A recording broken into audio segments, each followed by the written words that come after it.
Now that your models are finished, you're going to want to matte coat them. The purpose of the matte coat at the very end is to protect the models from all the constant handling that they're going to get, and also jostling around as they're being transported. It protects them from being chipped. This is actually the second to last thing you should do. You should flock or put static grass on your models very last, because when you spray the matte coat on them, sometimes it'll kick that static grass or flock up and it'll stick to the model, which will be very undesirable.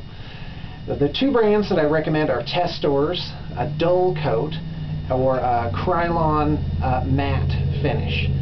And both of these work really well, although the dull coat, though a bit more expensive, does produce a much better finish. So let's use that one. You definitely want to have a lot of really good ventilation. Ventilation, ventilation, ventilation.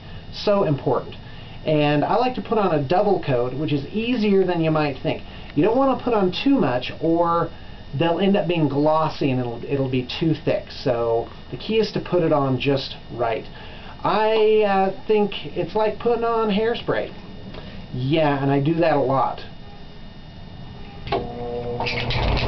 Observe.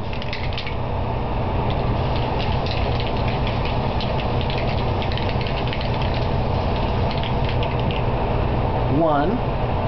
Then you let that dry. Normally I'd leave them for a minute or two.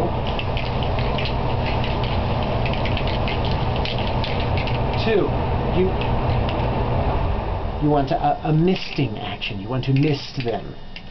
And that's it. That's how to matte coat your models. Ventilation.